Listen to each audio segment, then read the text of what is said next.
Hey, what's up, everybody? This is Lindsey Lerner, and you're listening to The Cost of the Status Quo. More people than ever are questioning why they do what they do and forging their own path.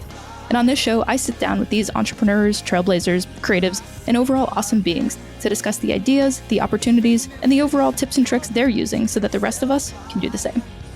This is The Cost of the Status Quo.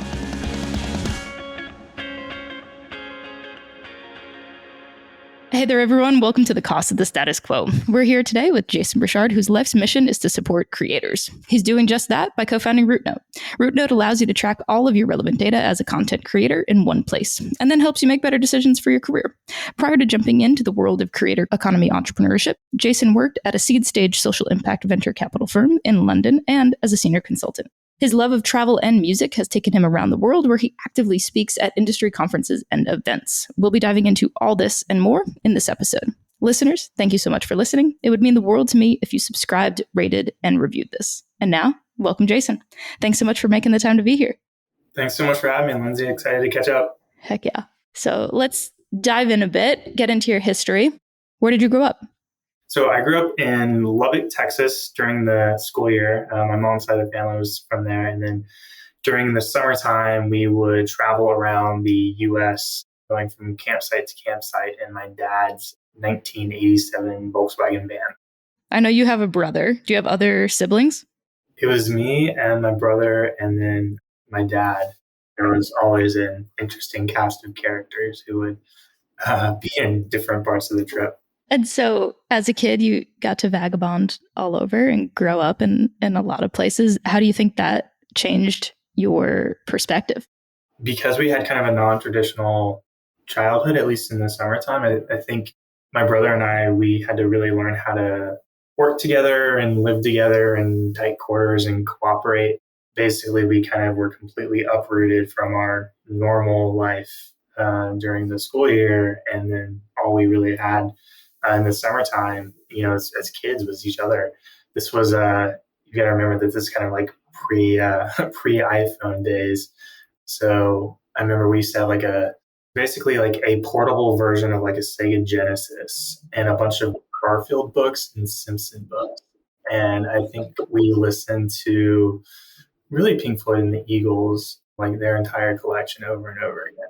So and we had to get creative and think about different ways to have fun and spend a lot of time outdoors. We learned how to work together and be together and support each other from a very early stage. And it's probably one of the reasons why we work well together as co-founders.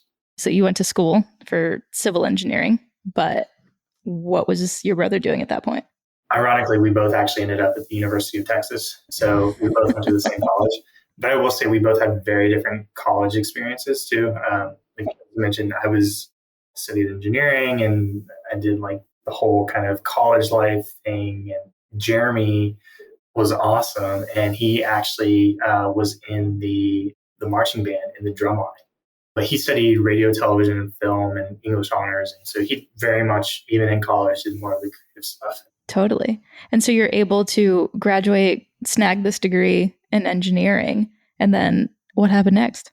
After college, I got my first job in Dallas, Texas, a litigation consultant. So basically, we would get hired by law firms and other organizations to support in like litigation, arbitration, or mediation matters. We were effectively damage experts. So we'd come in and we'd support counsel and doing like a lot of kind of lost profits or damages calculations. Wow. And then after that gig, was that when you went over to London and got into more of the impact investing and entrepreneurial endeavors? Yeah, I'd always knew that I wanted to go back to grad school. I was looking at both like more traditional MBA programs, and then I was looking at really one other program. I'd always been interested in traveling more broadly. Got this opportunity to go to grad school, which I'd always wanted to do, and live abroad.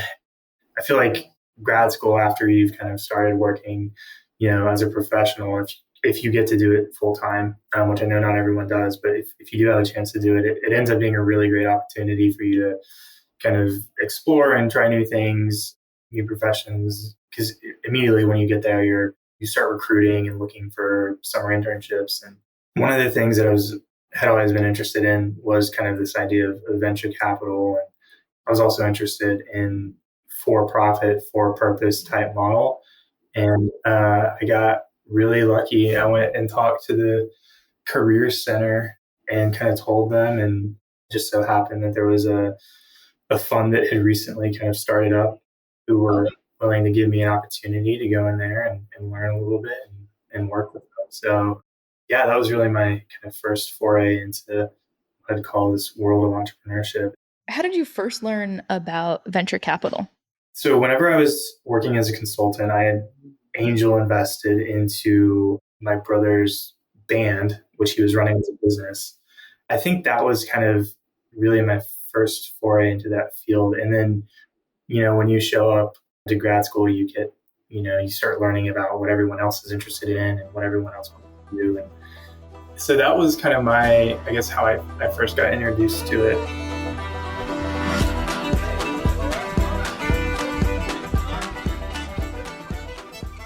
The first version of Root Note, or at least the version that I knew about a couple of years ago, was very music and music industry focused, which obviously makes sense since, like you said, your brother's a musician and you've been in the music industry. What, in your opinion, is the state of the music industry right now? Complete disruption. I mean, I don't know. Like, it's one of those things where I don't think that this is new. I think that the music industry has kind of been in a constant state of flux, really, since the early 2000s, and different business models have come in. I remember I was in college, I guess, whenever I had friends who were starting to get sued by artists because of their use of LimeWire at the time.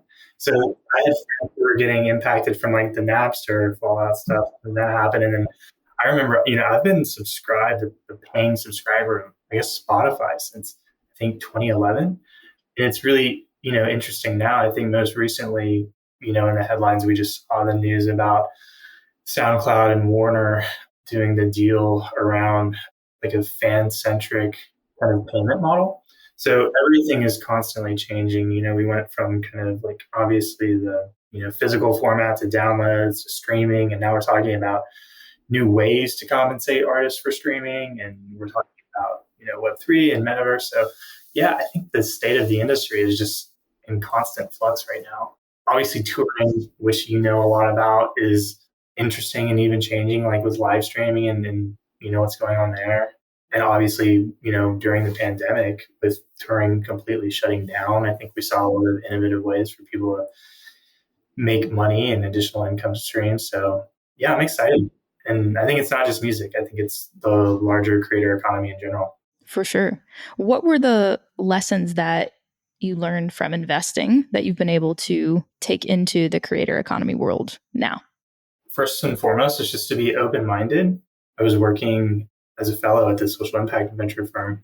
I was just exposed to so many brilliant entrepreneurs and ideas. And I think it really kind of opened my mind and not just accept the status quo, cost of the status quo, but also to be open-minded about, what could be possible. I think that's been extremely kind of foundational, at least how I've approached the industry. Totally. And what was that transition like from focusing solely on music with your company Root Note and then zooming out quite a bit to the broader creator economy view? We always had kind of thought that we could potentially take this, but I think whenever we first set out, we really kind of just had our eyes set on music. We were very kind of laser focused. And then what happened was it was really just an extension of what we were doing. And we were working with all of these amazing creators who were starting podcasts, or they were also authors. They were doing all of these different things. And so in order for us to serve the people that we wanted to help, we actually had to kind of expand our focus in what we were doing.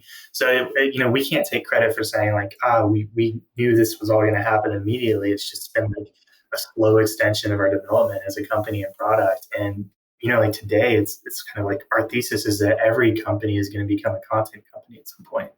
We just want to make analytics and business intelligence accessible to literally anyone who's trying to build a brand out of digital content. And that's what we get excited about.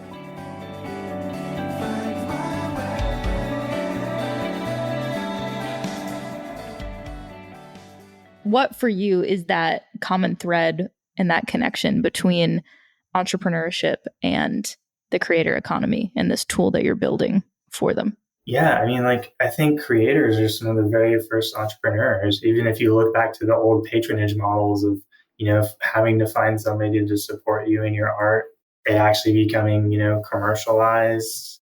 You know, all these images of kind of the punk and indie rockers selling CDs out of the back of their cars. And like, it's kind of one of those things where you're trying to build a brand around yourself. Right.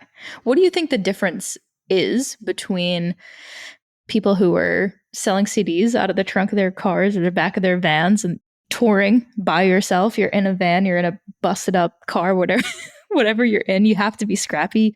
You have to figure it out. You have to problem solve all the time. What do you think the difference is between that type of entrepreneurship and then the entrepreneurship, quote unquote, that is more respected and or glorified?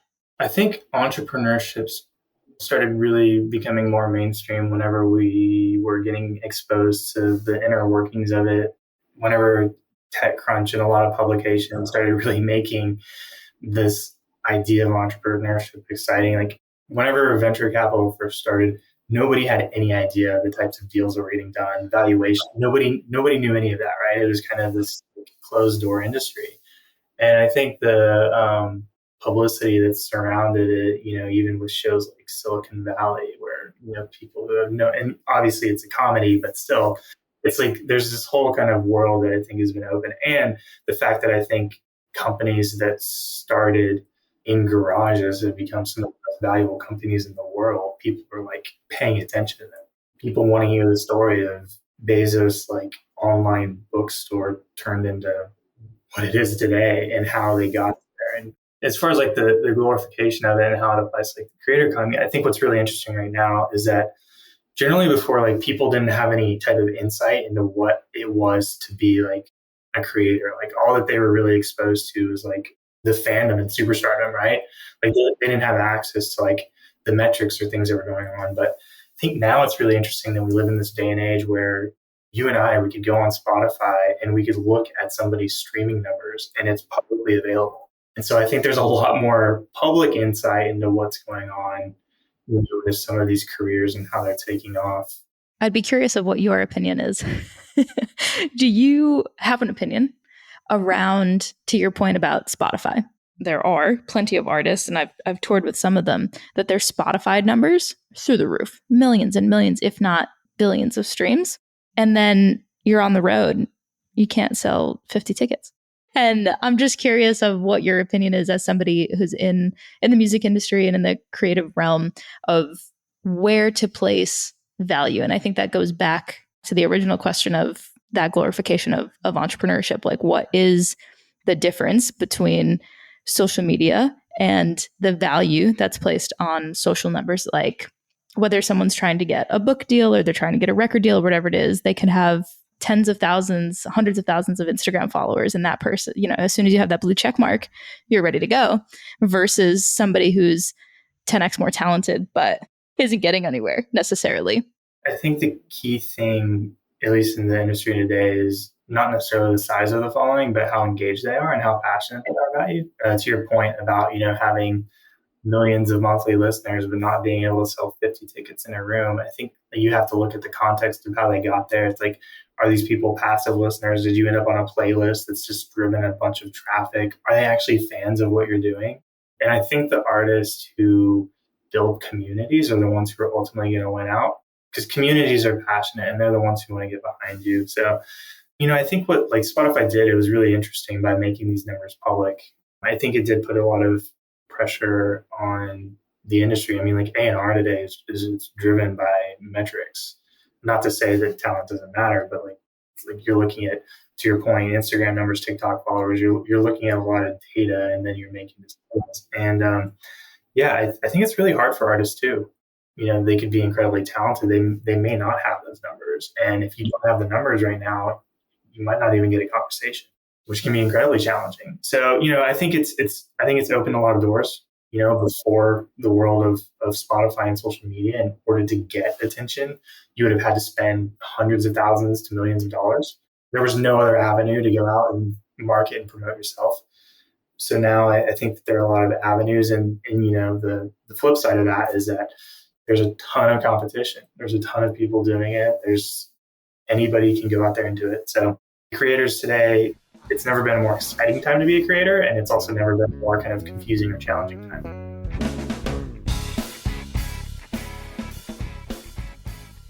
I did a short run with Verite in November. Talk about somebody who is like on just the leading edge of what is going to go down with Web3 and with NFTs. With this new version and the versions to come of RootNote, how do you see that really taking off and assisting people to continue to grow their careers?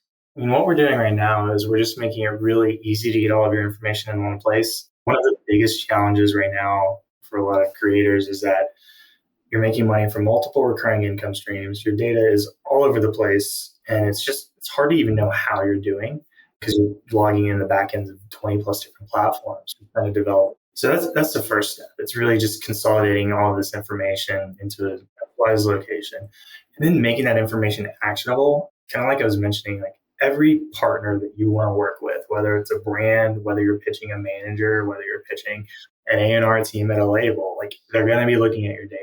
And so we believe in this thing called collaborative data. We want to make it really easy for you not only kind of aggregate, but to also share your data so that we can kind of increase the velocity of partnerships happening, of signings happening, of really everything happening.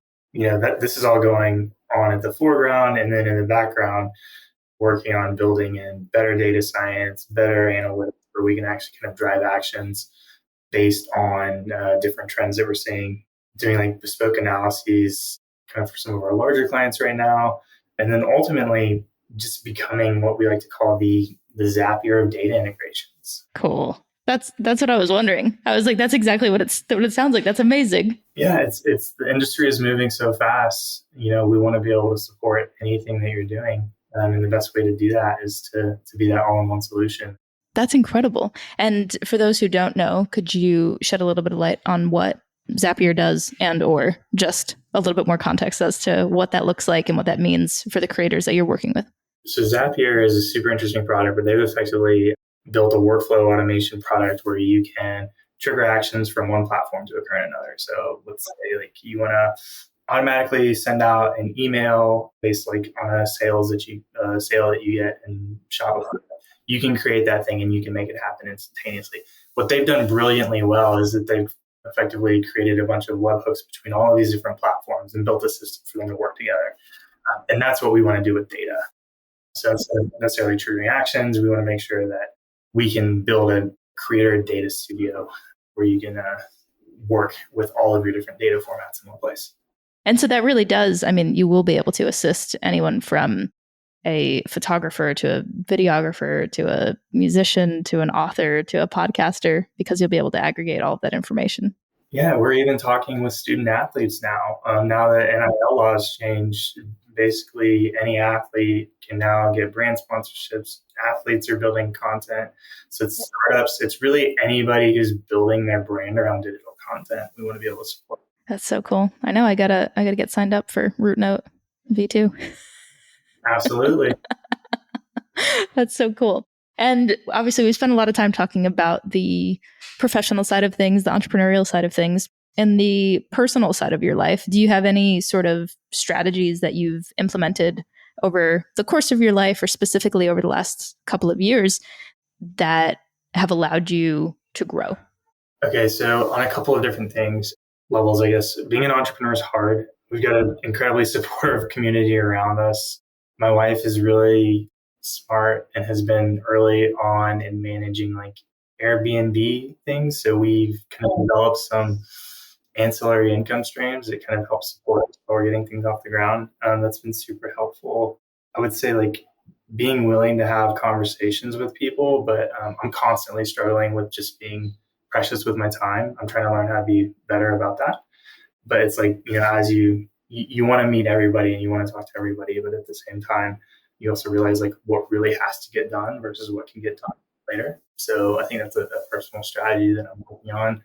Also, not being afraid to get out there and travel and meet people. I get energized by that. So it's been helpful to kind of get out and go meet people face to face again. As far as, personal relationships and things like that go, I will admit that like most of my new friends come from the industry or other entrepreneurs. The way it is, my wife works in music. She's a songwriter, and she does a lot of stuff for and sync music for television and film. I've managed to just completely surround myself with creators, which I think helps kind of me understand the problem that we're going after. Yeah, definitely. And I think it helps on the moral support side of things as well, because obviously the entrepreneurial road can get pretty dark sometimes. Yeah, I think that's actually a really good point that you bring up. Being transparent with the people around you and just making sure that you're having like an open line of communication with your partner, whoever they may be, about whether or not it's working, whether or not you can keep going. Because yeah, I will say, 100%, I've got a very supportive family, that believes in what we're doing and is supportive. And I couldn't imagine how challenging it would be, if things weren't good on the home front as well.